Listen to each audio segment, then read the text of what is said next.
Kanika. Welcome to my channel Prep Biology.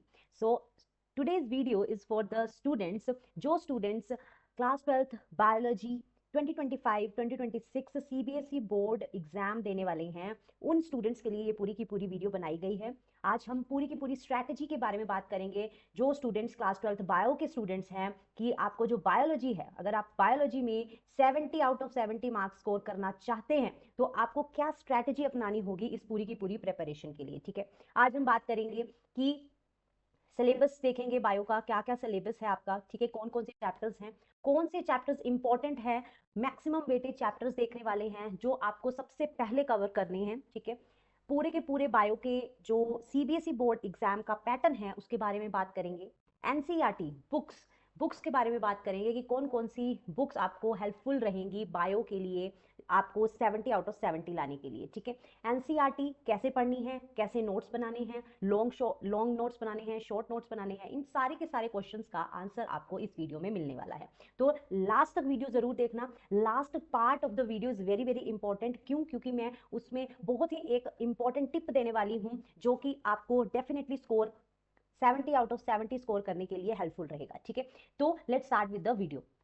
सबसे पहले बात आ जाती है बायोलॉजी का जो सिलेबस है। सिलेबस बेटा आपके 5 यूनिट्स हैं।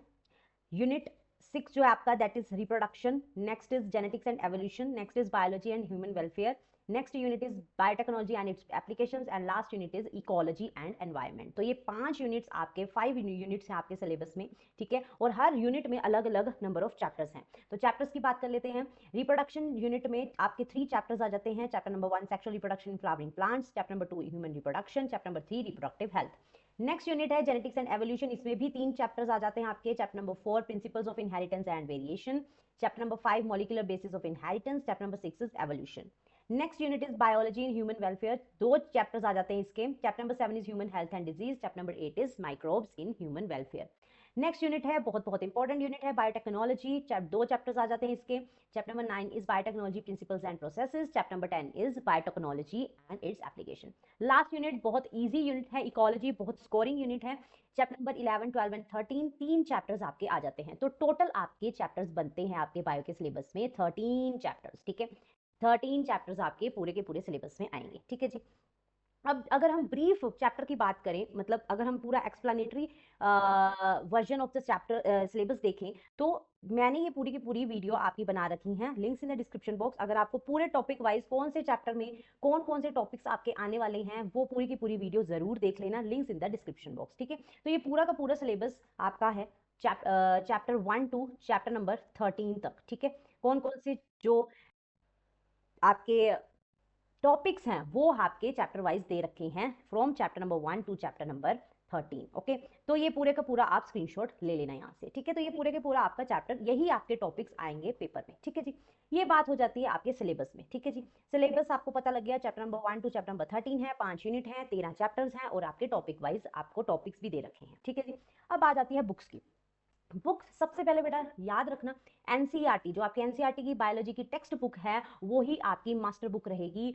अगर आपने एनसीईआरटी को एग्जाम से पहले 5 to 6 बार रिवीजन भी कर ली, एक एक लाइन उसकी इंपॉर्टेंट है, आपकी एनसीईआरटी से बाहर कुछ भी एग्जाम में नहीं आता है। सीबीएसई बोर्ड में एनसीईआरटी के बाहर कुछ नहीं आएगा। ठीक है, तो एनसीईआरटी को आपको ब्लाइंडली फॉलो करना है और ये याद रखना है बेटा लेटेस्ट एडिशन की ही बुक आपने फॉलो करनी है, क्योंकि काफी चैप्टर्स डिलीट हुए हैं। ठीक है, पहले 16 चैप्टर्स थे, अब 13 चैप्टर्स रह चुके हैं और कुछ कुछ टॉपिक्स, कुछ कुछ पॉइंट्स ऐड भी हुए हैं नई बुक में। तो ये नहीं कि 10 साल पुरानी, 5 साल पुरानी बुक आप फॉलो कर रहे हो, वो नहीं करना है, आपने लेटेस्ट एडिशन की एनसीईआरटी फॉलो करनी है। ठीक है जी, ओके, तो ये आपका बात आ जाती है जो मास्टर बुक रहेगी एनसीईआरटी है। ठीक है, तो ये नेक्स्ट बात आ जाती है, कई स्टूडेंट्स के मन में ये क्वेश्चन रहता है कि एनसीईआरटी एग्जाम्पलर इंपॉर्टेंट है, हमें उसको सॉल्व करना चाहिए या नहीं करना चाहिए। तो अगर मेरे अकॉर्डिंग, अगर मेरे टीचिंग एक्सपीरियंस के अकॉर्डिंग देखा जाए तो बेटा एनसीईआरटी एग्जाम्पलर एक छोटी सी बुक है, आपको सीबीएसई की साइट पे भी मिल जाएगी, आप डाउनलोड भी कर सकते हो। ठीक है, तो उसमें chapter number 1 to chapter number 13, ठीक है, ये पूरे के पूरे चैप्टर्स के आपको क्वेश्चंस दे रखे हैं। ठीक है, क्वेश्चन प्रैक्टिस के लिए इंपॉर्टेंट है एनसीईआरटी एग्जाम्पलर। ठीक है, अगर उसमें आपके आ जाते हैं क्या, एमसीक्यूज आ जाते हैं। ठीक है जी, असर्शन रीजंस आ जाते हैं, मैथ के कॉलम आ जाते हैं, very short answer type question, short answer type, long answer type question, तो आपको एक आइडिया हो जाता है कि कौन से चैप्टर से किस टाइप के क्वेश्चन पूछे जा सकते हैं। क्वेश्चन प्रैक्टिस के लिए आप एनसीईआरटी एग्जाम्पलर को आफ्टर कंप्लीटिंग द सिलेबस आपको सॉल्व करना चाहिए, ठीक है। अपने कॉन्सेप्ट्स अप्लाई करने चाहिए, कहाँ पे आपका वीक पॉइंट है उसे फिर आप उससे आपको पता लग जाए कि मेरी मिस्टेक कहाँ है, और उस पर्टिकुलर टॉपिक को आपको बार बार रिवाइज करना है। तो NCERT exemplar, yes yes it is important, ठीक है। आपको अगर क्वेश्चन प्रैक्टिस करने हैं तो एनसीईआरटी एग्जाम्पलर से आप चैप्टर वाइज कर सकते हैं। अब बात आ जाती है कि पीवाईक्यूज के लिए, अगर हम प्रीवियस ईयर क्वेश्चन प्रैक्टिस के लिए हमें अगर कोई बुक लेनी है तो मैम कौन सी वो बेस्ट बुक रहेगी जिससे हम लास्ट 10 ईयर के क्वेश्चन आंसर सॉल्व कर सकें, ठीक है। तो बेटा अगर मेरे अकॉर्डिंग देखा जाए, लेटेस्ट एमटीजी की 10 ईयर आ जाता है आपका, उसमें आपको लास्ट 10 ईयर्स के क्वेश्चन आंसर्स जो भी आपके 10 ईयर के क्वेश्चन पेपर्स हैं वो सारे के सारे सोल्ड मिल जाते हैं, ठीक है। जैसे कि उसमें सॉल्यूशंस होंगे, केस बेस्ड क्वेश्चन प्रैक्टिस के लिए आपके क्वेश्चंस होंगे, वेटेज ऑफ इंपॉर्टेंट टॉपिक्स, कौन सा इंपॉर्टेंट टॉपिक है, मैक्सिमम वेटेज टॉपिक्स उसमें दे रखे हैं, practice paper with answers, extra 5 जो प्रैक्टिस पेपर्स हैं उसमें दे रखे हैं। तो अगर आप ओवरऑल बात करें प्रीवियस ईयर क्वेश्चंस के लिए, अगर आपको 10 ईयर लेना हो तो आप एमटीजी का ले सकते हैं, लेटेस्ट एडिशन 2025 2026 एग्जाम के लिए, ठीक है। पुराना मत लेना, यही लेना, ठीक है।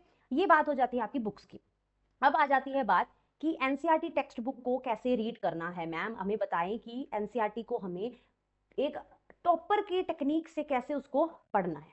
तो बेटा थिंग्स टू रिमेंबर, सबसे पहले जो आपको जो चीजें ध्यान में रखनी है एनसीईआरटी आपको पढ़ते हुए, first point is each and every line is important. तो कोई भी लाइन ऐसी नहीं है जो वहां पे इंपॉर्टेंट नहीं है, हर एक लाइन से क्वेश्चन बनते हैं सीबीएसई बोर्ड एग्जाम बायोलॉजी में, ठीक है। तो each and every line is important, हर एक लाइन इंपॉर्टेंट है। कई स्टूडेंट्स क्या करते हैं, सिर्फ बुलेट पॉइंट्स इंपॉर्टेंट जो ब्लैक ब्लैक बुलेट पॉइंट्स है, हाईलाइटेड पॉइंट्स है, उन्हीं को पढ़ के जाते हैं, ठीक है। तो ऐसा नहीं करना है, हर एक लाइन इंपॉर्टेंट है, हर एक एग्जाम्पल इंपॉर्टेंट है, ठीक है। Do not skip any diagram, picture, graph etcetera. तो जो भी एनसीईआरटी में आपका डायग्राम दे रखा है, पिक्चर दे रखी है, ग्राफ दे रखा है, वो बहुत बहुत इंपॉर्टेंट है, ठीक है। पेपर में एज इट इज एनसीईआरटी से पिक्चर लेके वहां पे आपको क्वेश्चंस में दे रखे होते हैं, तो आपको हर एक डायग्राम, पिक्चर, ग्राफ की लेबलिंग पता होनी चाहिए, वेरी वेरी इंपॉर्टेंट। एंड जो तीसरी चीज आपको याद ध्यान में रखनी है, exercise question answers are important. तो do not skip exercise question answers NCERT के, ठीक है। एनसीईआरटी के जो हर एक चैप्टर के बाद आपको एक्सरसाइज क्वेश्चन आंसर्स दे रखे हैं वो आपको सोल्व करके ही जानी है, ठीक है। तो ये इस तरह से आपको स्ट्रैटेजी बनानी है कि एनसीईआरटी का आपको एक एक वर्ड, एक एक डायग्राम, एक एक क्वेश्चन आपको पता हो, ठीक है। अब बेटा अब बात आ जाती है how to read NCERT book. अब हम देखो, तो ये स्क्रीनशॉट है आपका चैप्टर नंबर 1 का, ठीक है। तो ये एनसीईआरटी का स्क्रीनशॉट ले रखा है मैंने, ठीक है। तो अब हमें पता है कि जैसे सपोज अगर यहाँ पे आपको पैराग्राफ्स में दे रखा है, सारी चीजें जो है पैराग्राफ्स में दे रखी हैं, ठीक है। तो आपको क्या करना है बेटा, सबसे पहले आपको अगर पैराग्राफ रीड करके, जैसे एक पर्टिकुलर टॉपिक का यहाँ से लेके यहाँ तक आपने पैराग्राफ रीड कर लिया, फिर उसको आपको क्या करना है, पॉइंट्स में, रफ वर्क में पॉइंट्स में देखना है। जैसे स्टेमन, स्टेमन, ओके, स्टेमन के कितने पार्ट्स हैं, फिलामेंट एंड एंथर, ठीक है। तो इसको आपने क्या करना है, अपने नोट्स में फ्लो चार्ट की फॉर्म में लिखना है, और फिलामेंट की अलग डेफिनेशन इसके नीचे लिख लेनी है, एंथर की अलग डेफिनेशन लिख लेनी है। तो इस तरीके से स्टोरी लाइक आपको पढ़ना है एनसीईआरटी, ठीक है। तो पैराग्राफ्स को रीड बच्चे कर लेते हैं, समझ पता नहीं आता है नहीं आता है, तो आपको इसको क्या करना है, तोड़ना है, ठीक है। पैराग्राफ्स को क्या करना है, तोड़ना है, और अपनी लैंग्वेज में, अपने फ्लो चार्ट्स में, अपनी हैंड राइटिंग में, नोट्स में ऐड करने हैं, जिससे आपको story wise, step by step, ठीक है, फ्लो चार्ट्स की हेल्प से, टेबल्स की हेल्प से आपको अपने नोट्स बनाने होंगे, ठीक है। इस तरह से एनसीईआरटी को आपको रीड करना है, ठीक है।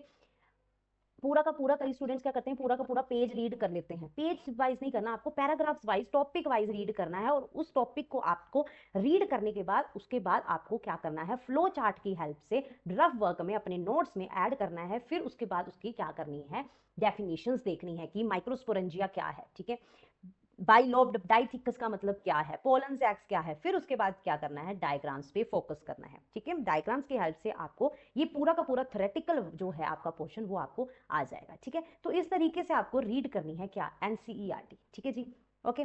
सो और आपको ये भी ध्यान रखना है, जो एनसीईआरटी के जो न्यू एडिशन, लेटेस्ट एडिशन की जो बुक्स हैं वहां पे आपको इस तरह से कॉलम्स दे रखे हैं कुछ कुछ चैप्टर्स में, तो इन्हें आपको स्किप नहीं करना है, बिल्कुल भी स्किप नहीं करना है। इन कॉलम्स को आपको अच्छे से रीड करना है और अपने नोट्स में ऐड करना है, ठीक है। तो कोई भी चीज एनसीईआरटी की आपको छोड़ के नहीं जानी है। तो ये बात हो जाती है पूरी की पूरी एनसीईआरटी बुक को कैसे रीड करना है। अब बात आ जाती है बेटा नोट्स की, how to make biology notes. अब कई स्टूडेंट्स क्या करते हैं, पूरी की पूरी बुक एज इट इज पूरा का पूरा पैराग्राफ्स कॉपी में लिखते हैं, फिर उसको अलग अलग हाईलाइटेड कलरफुल पेन से क्या करते हैं, हाईलाइट करने हैं, जो कि बहुत बहुत गलत है। बच्चे अपना टाइम वेस्ट करते हैं इस तरह के नोट्स बनाने में, ठीक है। तो बेटा देखो, दो तरह के नोट्स होते हैं, एक होते हैं लॉन्ग नोट्स, एक होते हैं शॉर्ट नोट्स। सबसे पहले जब आप बायोलॉजी के लिए पढ़ रहे हो, स्टार्टिंग से पढ़ रहे हो, तो लॉन्ग नोट्स आपको अपनी क्लास टीचर के अकॉर्डिंग, जैसे जैसे आपका स्कूल में जो टॉपिक चल रहा है, या अगर आप सेल्फ स्टडी कर रहे हैं तो जैसे जैसे आपका डे बाय डे जैसे जैसे जो टॉपिक आपको करना है उस तरह से आपको लॉन्ग नोट्स बनाने हैं। अब लॉन्ग नोट शॉर्ट नोट्स में क्या डिफरेंस है। लॉन्ग नोट्स है एक्सप्लेनेटरी नोट्स, ठीक है। एक्सप्लेनेटरी नोट्स का मतलब है एज इट इज आपको इस तरह के पैराग्राफ्स नहीं लिखने हैं कॉपी में, इसको क्या करना है, तोड़कर इसको इसको इस पैराग्राफ्स को तोड़कर समझकर फ्लो चार्ट की हेल्प से अपने नोट्स बनाने हैं लॉन्ग नोट्स, जिसमें आपका पूरा का पूरा पैराग्राफ कंप्लीट, पूरा का पूरा पैराग्राफ आ जाए, ठीक है। तो एक्सप्लेनेटरी नोट्स होते हैं लॉन्ग नोट्स, जिसमें पूरा का पूरा प्रोसेस हम अपनी लैंग्वेज में अपने पॉइंट्स में लिखते हैं, फ्लो चार्ट बनाते हैं, डायग्राम्स बनाते हैं, बट पैराग्राफ्स नहीं लिखते, ठीक है। तो आगे मैं बताने वाली हूँ, आपको डेमो देने वाली हूँ किस तरह के लॉन्ग नोट्स होते हैं। वेल लेबल्ड डायग्राम्स, जिसमें लॉन्ग नोट्स में वेल लेबल्ड अपने अपने हाथों से बनाए हुए डायग्राम्स उसमें ऐड करने हैं, और एनसीईआरटी की एक एक जो लेबलिंग है उसमें आपको ऐड करने हैं, ठीक है। लॉन्ग नोट्स में आपको ये ध्यान रखना है, do not write full fledge paragraph but make flow charts, tables, points, bullet points etcetera, ठीक है। तो लॉन्ग नोट्स देखो बेटा, ये देखो इस तरह के नोट्स हैं। देखो जैसे यूनिट 1 आपका स्टार्ट हो जाता है फ्लावर, ठीक है, दो पेन यूज कर सकते हो आप, ठीक है। तो फ्लावर, ठीक है, फ्लावर आपको देखो वर्ड्स, वर्ड्स कितने तरह के, essential words, non essential words. तो ये मैंने पूरा का पूरा टेबुलेटेड चार्ट, फ्लो चार्ट बना रखा है। इस तरह से आपको लॉन्ग नोट्स बनाने, जिसमें एक एक चीज कवर हो रही हो एनसीईआरटी की। देखो पैराग्राफ्स नहीं लिखे हैं मैंने। तो अब इसेंशियल में क्या है, एंड्रोशियम है, गाइनोशियम है। अब एंड्रोशियम क्या है, मेल पार्ट है, मेल पार्ट क्या है, स्टेमन है। गाइनोशियम क्या है, फीमेल पार्ट में पिस्टिल और कार्पल है। नॉन इसेंशियल में इस तरह से बेटा आपको क्या करना है, अपने लॉन्ग नोट्स बनाने हैं। सपोज जैसे स्टेमन है, हमने पूरा पैराग्राफ नहीं लिखा, तो स्टेमन, स्टेमन क्या पार्ट है, एंथर एंड फिलामेंट। एंथर क्या है, टर्मिनल है, बाइलोब्ड है, यस। ये पॉइंट्स में आपने लिख दिया, और डायग्राम्स आपने हर एक डायग्राम ऐड कर दिया। तो इस तरह से आपको लॉन्ग नोट्स अपने बायोलॉजी के बनाने हैं फ्रॉम स्टार्टिंग, ठीक है जी। अब बात आ जाती है short notes. Short notes, short notes होते हैं रिवीजन नोट्स, बेटा ये याद रखना, रिवीजन नोट्स को ही शॉर्ट नोट्स बोला गया। रिवीजन नोट्स में क्या होता है, जब आपके एग्जाम्स आते हैं तो last day, last few days में, जैसे आपने फुल फ्लैज पूरा साल मेहनत की, पूरा साल आपने लॉन्ग नोट से अपना पढ़ाई की, पेपर दिए, प्री बोर्ड्स दिए, एग्जाम्स दिए, बट लास्ट 2 डेज 3 डेज में या लास्ट डे में आपको रिवाइज करना है, तो पूरा का पूरा आप पूरी कॉपी तो पढ़ नहीं सकते। तो रिवीजन नोट्स होते हैं हर एक चैप्टर जो है उसके जो इंपॉर्टेंट हाईलाइटेड पॉइंट्स हैं, ठीक है, इंपॉर्टेंट पॉइंट्स हैं जो कि एग्जाम में बार बार रिपीट हुए हैं। वो कैसे पता लगेगा, पीवाईक्यूज प्रैक्टिस करके पता लगेगा, ठीक है। और उसके बाद जो इंपॉर्टेंट जो आपको क्लास टीचर ने बताया कि ये पेपर में पक्का आता है, इसको याद रखना, ठीक है। तो वो सारे के सारे पॉइंट्स जो आपने जो लिख रखे हैं चैप्टर वाइज, जैसे एक चैप्टर में आज एक चैप्टर आपको आप 2 पेजों में पेजेस में आपको कंप्लीट कर दिया, तो वो हो गया short notes of first chapter, ठीक है। तो only highlighted points, important points जिसमें हो वो होते हैं शॉर्ट नोट्स, ठीक है। तो जैसे 13 चैप्टर्स हैं, 13 to the 26 पेजेस में आपका पूरा का पूरा बायोलॉजी, पूरी की पूरी बायोलॉजी रिवाइज हो जाती है इंपॉर्टेंट पॉइंट्स में, ठीक है। तो ये सारी की सारी बात होती है शॉर्ट नोट्स की, ठीक है। तो शॉर्ट नोट्स रिवीजन नोट्स हैं, जिसमें सिर्फ और सिर्फ इंपॉर्टेंट पॉइंट्स लिखे जाते हैं चैप्टर वाइज, जो कि रिवीजन के लिए काम आते हैं, ठीक है। तो शॉर्ट नोट्स मैम कब बनते हैं, शॉर्ट नोट्स बनते कब हैं, जब आपका जैसे यूनिट 1 कंप्लीट हो गया, सपोज उसके टेस्ट चल रहे हैं, तो उन टेस्ट में जो जो मैम क्वेश्चंस डाल रही है, किस तरह से क्वेश्चंस डाल रही है, इंपॉर्टेंट क्वेश्चंस कौन से हैं, कौन सा पॉइंट इंपॉर्टेंट है, उस तरीके से आपको साइड बाय साइड अपने शॉर्ट नोट्स प्रिपेयर करने होंगे। स्टार्टिंग से शॉर्ट नोट्स नहीं बनते, लॉन्ग नोट्स से ही आपको इंपॉर्टेंट हाईलाइटेड पॉइंट्स जो होंगे लॉन्ग नोट्स के, वही क्या आएंगे, शॉर्ट नोट्स में आएंगे। तो ये डिफरेंस है बेटा long notes and short notes में, ठीक है। तो ये पूरी की पूरी बात हो जाती है आपकी सिलेबस, एनसीईआरटी बुक कैसे पढ़नी है, नोट्स कैसे बनाने हैं। अब बात आ जाती है आपके यूनिट वाइज वेटेज की, ठीक है। तो बेटा पेपर में सीबीएसई में ने डायरेक्ट बता रखा है कौन से यूनिट से कितने मार्क्स का पेपर आने वाला है। तो रिप्रोडक्शन चैप्टर से आपको 16 मार्क्स का आएगा, जेनेटिक्स एंड एवोल्यूशन से 20 मार्क्स का, बायोलॉजी एंड ह्यूमन वेलफेयर से 12 मार्क्स का, बायोटेक्नोलॉजी एंड एप्लीकेशन से 12 मार्क्स का, इकोलॉजी एंड एनवायरमेंट से 10 मार्क्स का। तो आपका टोटल जो आ जाता है 70 मार्क्स का थ्योरी का बायोलॉजी का पेपर होता है। और जो 3 मोस्ट इंपॉर्टेंट यूनिट्स हैं। फर्स्ट 2 यूनिट्स हैं reproduction and genetics and evolution. तो ये 2 यूनिट्स बहुत बहुत इंपॉर्टेंट हैं, थोड़े हार्ड हैं यूनिट्स, बच्चों को थोड़े डिफिकल्ट लगते हैं ये यूनिट्स। तो इन यूनिट्स को आपको सबसे पहले अच्छे से करना होगा, ठीक है जी। ये बात हो जाती है यूनिट वाइज वेटेज की। अब बात आ जाती है कि जो चैप्टर 1 टू चैप्टर 13 है, आपको कितने कितने मार्क्स के चैप्टर वाइज कितने कितने मार्क्स का ये पेपर आने वाला है। तो बेटा अगर ब्लूप्रिंट की बात करें 2025 में, 2025 जो अभी जो एग्जाम लास्ट ईयर एग्जाम हुआ है, उसमें अगर हम देखें तो चैप्टर नंबर 1 से आपको 5 मार्क्स का आया था, चैप्टर नंबर 2 से आपको 6 मार्क्स का, एंड चैप्टर नंबर 3 से आपको 5 मार्क्स का। तो टोटल 16 मार्क्स यूनिट 1 के हो गए। तो ये पूरी की पूरा आप स्क्रीनशॉट ले सकते हैं, चैप्टर वाइज मैंने वेटेज बता रखी है। बट ये जो चैप्टर वाइज वेटेज है ये ऊपर नीचे होती रहती है, ऐसा नहीं है कि इतने ही मार्क्स का इस चैप्टर से आएगा। हर साल इसका जो वेटेज है, चैप्टर वाइज वेटेज, ये 2 to 3 मार्क्स ऊपर नीचे होता है, ठीक है। तो आगे हम बात करने वाले हैं मोस्ट इंपॉर्टेंट चैप्टर्स से, जो 13 चैप्टर में से कौन से मोस्ट इंपॉर्टेंट चैप्टर्स हैं जो कि आपको बिल्कुल भी स्किप नहीं करने और उनको अच्छे से करना है, ठीक है जी।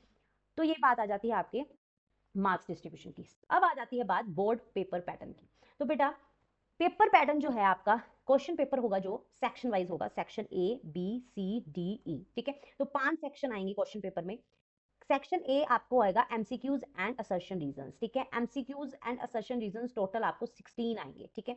12 इसमें से एमसीक्यूज आएंगे एंड 4 आपको असर्शन रीजंस आएंगे। तो 12 + 4 16 मार्क्स का आपका सेक्शन ए होगा, एक एक मार्क्स का क्वेश्चन होगा, ठीक है जी। सेक्शन बी की बात कर लेते हैं। Very short answer type questions होंगे, 5 क्वेश्चंस आएंगे, ठीक है। 2 मार्क्स के, 2 मार्क्स के आएंगे एंड आपका जो ये पोर्शन होगा 10 मार्क्स का होगा। सेक्शन सी की बात कर लेते हैं। शॉर्ट आंसर टाइप क्वेश्चंस होंगे, 7 क्वेश्चंस आपको आएंगे एंड 3 मार्क्स हर एक क्वेश्चंस का होगा एंड आपका जो पूरा पोर्शन है ये 21 मार्क्स का होगा। Section D case study based questions, बहुत बहुत इंपॉर्टेंट क्वेश्चन है ये। केस स्टडीज आएंगी, 2 फुल फ्लेज केस स्टडीज आएंगी, 4 मार्क्स की, 4 मार्क्स की होगी एंड 8 मार्क्स का ये पूरा पोर्शन हो जाता है। लास्ट जो सेक्शन आ जाता है that is the long answer type questions. 3 questions होंगे लॉन्ग आंसर टाइप, 5 मार्क्स के, 15 मार्क्स का ये टोटल बनता है। 70 मार्क्स का आपका फुल फ्लेज ये थ्योरी का एग्जाम बनता है। तो ये बेटा पेपर पैटर्न रहने वाला है। बहुत बहुत इंपॉर्टेंट है आपको ये समझना कि जो लेवल ऑफ एग्जाम है डे ईयर वाइज आपका बढ़ रहा है, ठीक है। ऐसा नहीं है कि आपको डायरेक्ट क्वेश्चंस आ रहे हैं, explain this explain that, no बेटा। कॉन्सेप्ट आपको क्लियर होगा तभी आप एग्जाम में अच्छा स्कोर कर पाएंगे, ठीक है। तो केस स्टडीज आती हैं, एमसीक्यूज, असर्शन रीजंस, तो हर एक आपको जो ये पूरा का पूरा पेपर पैटर्न है ये आपको पता होना चाहिए अपनी बायोलॉजी की प्रेपरेशन स्टार्ट करने से पहले, कि किस तरह से क्वेश्चंस आएंगे, कौन कौन से चैप्टर्स इंपॉर्टेंट है, कितने मार्क्स का कौन से यूनिट से आएगा, ठीक है। तो अब बात कर लेते हैं बेटा मैक्सिमम वेटेज चैप्टर्स की। तो जो चैप्टर्स आपको अच्छे से करने हैं, जिस चैप्टर से आपको मैक्सिमम मार्क्स के क्वेश्चंस आते हैं पेपर में, वो चैप्टर्स हैं chapter number 1 sexual reproduction in flowering plants, chapter number 2 human reproduction, chapter number 4 principles of inheritance and variation, chapter number 5 molecular basis of inheritance, chapter number 7 human health and disease and chapter number 9 biotechnology principles and processes. ये जो 6 chapters हैं आपके, 6 chapters हैं, बहुत बहुत important chapters हैं। Maximum marks के जो ये पेपर में इन्हीं चैप्टर में से आता है, ठीक है। तो ये चैप्टर्स आपको अच्छे से एग्जाम में करके जाने होंगे, ठीक है।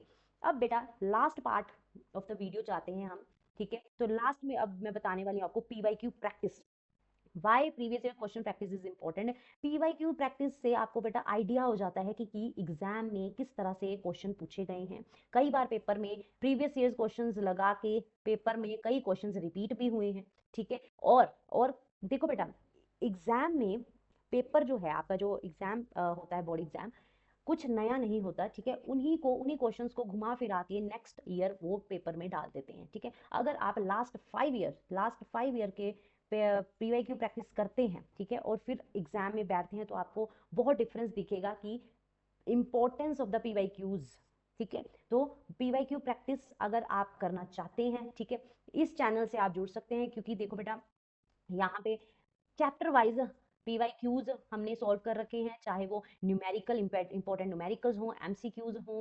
चैप्टर वाइज हमने जो मोस्ट इंपॉर्टेंट चैप्टर न्यूमेरिकल्स हैं जो प्रीवियस ईयर्स बार बार रिपीट हुए हैं, उसे हमने डिस्कस करा है इस चैनल पे, ठीक है। तो अगर आप बुक खरीदना चाहते हो तो मैंने आपको बुक भी बता दी। अगर आप इस चैनल से जुड़ रहे हो, सब्सक्राइब कर रहे हो, तो अगर आपको इस ईयर के 2026 एग्जाम के लिए हम इस चैनल पे पीवाईक्यू प्रैक्टिस करने वाले हैं, ठीक है। Okay, so this is the important tip for you all. अब बेटा वाई प्रेप बायोलॉजी, इस चैनल को आपको सब्सक्राइब क्यों करना है? क्योंकि हर वीक आपको 2 to 3 videos biology class 12th biology exam के लिए मिलने वाली है, ठीक है। चाहे वो इंपॉर्टेंट टॉपिक्स हैं, चाहे वो इंपॉर्टेंट पीवाईक्यूज हैं, चाहे वो इंपॉर्टेंट न्यूमेरिकल्स हैं, तो इस चैनल पे आपको हर वीक 2 to 3 वीडियोस आपको देखने को मिलेंगी for the class 12th biology board exam 2026, ठीक है। तो if you like this video, like, share and subscribe my channel, that is prep biology. Follow for more. Thank you.